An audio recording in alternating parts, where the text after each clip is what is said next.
ये जो ऑयल दिख रहे हो, ये ऑयल एक कूलिंग कॉइल फ्लैश करने के बाद ये निकला है एक कचरा वाला जो ऑयल है। ये किस तरह फ्लैश किया हूँ और ये फ्लैश करने का तरीका क्या है, सबसे अच्छा और सबसे इजी। तो जैसे एक कूलिंग कॉइल है, एक मतलब एक डबल डोर रेफ्रिजरेटर 550 लीटर, मतलब 550 से भी ज़्यादा है, 578 लीटर का ये LG का डबल डोर का फ्रिज है, मतलब साइड बाई साइड है, इसके लिए लंबा ज़्यादा है इस पर।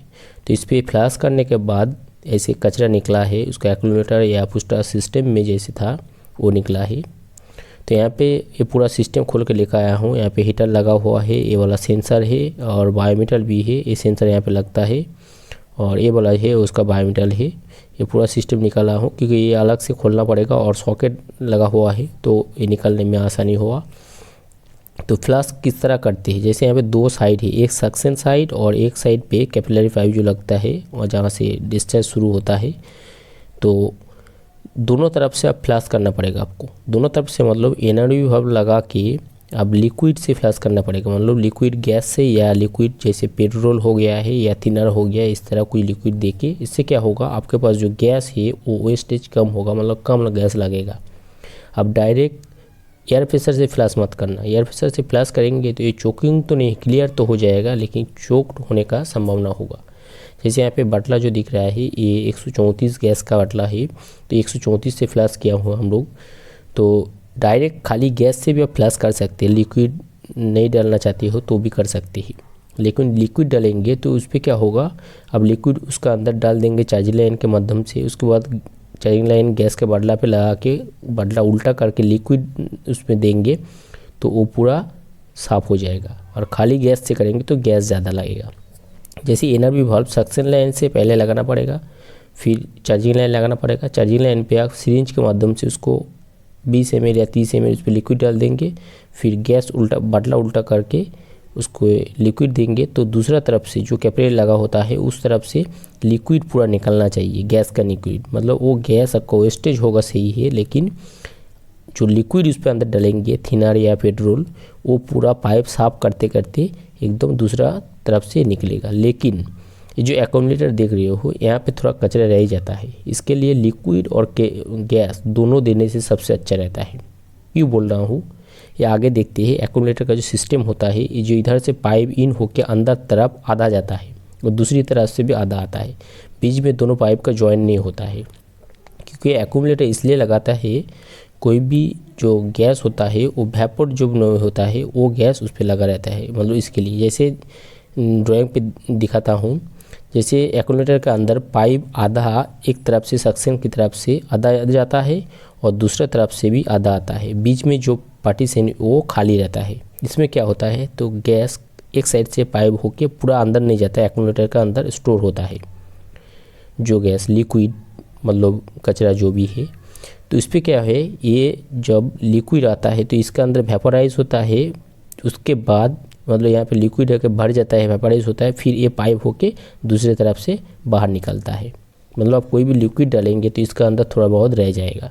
तो लिक्विड के साथ साथ आप जैसे दूसरा इस पर दिखाता हूँ, वो गैस डाल देंगे लिक्विड के साथ साथ तो सबसे अच्छा रहेगा। जैसे गैस इधर से इन हुआ है, उसके बाद डायरेक्ट पाइप से नहीं जाएगा क्योंकि जॉइन नहीं है, तो नीचे जमा होता रहेगा लिक्विड।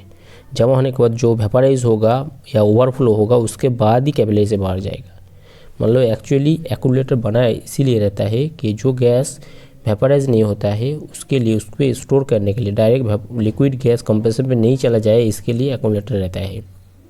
और ये एक्यूमुलेटर होने के वजह से मतलब गैस के साथ साथ जो ऑयल आता है वो भी इसके अंदर स्टोर हो जाता है, इसके लिए सिस्टम ज़्यादा चोक्ड होता है। तो इसको क्लियर करने के लिए आप खाली लिक्विड डालेंगे तो लिक्विड भी इसके अंदर रह जाएगा थोड़ा बहुत, इसके लिए लिक्विड के साथ साथ आपको डायरेक्ट मतलब गैस लिक्विड उल्टा करके बटला उल्टा करके लिक्विड से फ्लैश करना पड़ेगा। अब डायरेक्ट लिक्विड के बिना गैस दे के भी फ्लैश कर सकती है, लेकिन आपका गैस का जो खर्चा है वो ज़्यादा हो जाएगा क्योंकि 134 का प्रेशर ज़्यादा होता है तो क्लियर अच्छा होता है, लेकिन उसका 1 लीटर गैस का रेट भी बहुत ज़्यादा है उस हिसाब से। ये लंबाई में थोड़ा बड़ा है क्योंकि बड़ा फ्रिज का कूलिंग कॉइल है। आपका छोटा फ्रिज हो या कंडेंसर है, कुछ भी इस तरह आप फ्लैश करेंगे तो आपका चोकिंग का जो सिस्टम है वो पूरी तरह से मिट जाएगा, मतलब ख़त्म हो जाएगा।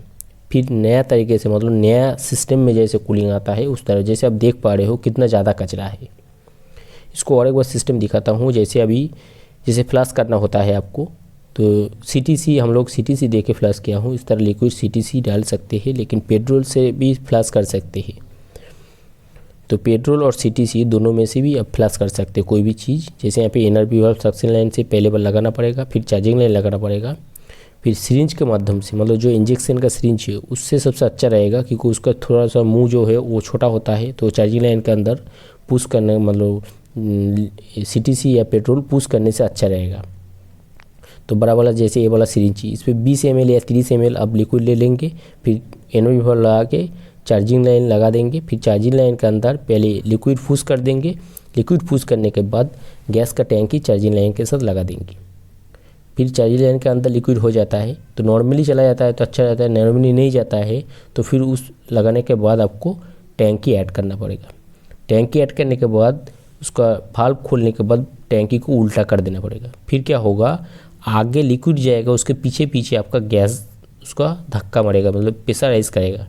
फिर क्या होगा, वो पूरा सिस्टम घूम के कैपिलरी वाला जो सिस्टम है इधर से निकल आएगा। जितना भी कचरा है वो पूरा साथ निकल आएगा। इस तरह एक बार हो गया, एक बार 2-3 बार आप कर सकते हैं। उसके बाद दूसरी तरफ वो NRV वाल्व खोल के या दूसरा NRV लगा सकते हैं कैपिलरी साइड। कैपिलरी साइड भी लगाएंगे तो सेम तरीका है, उसी तरह उसको फ्लश करेंगे। तो ये पूरा जो सिस्टम है, पूरा जो कूलिंग कॉइल है, ये पूरा कूलिंग कॉइल पूरा एकदम क्लियर हो जाएगा। मतलब आपका चोकिंग का दिक्कत नहीं आएगा।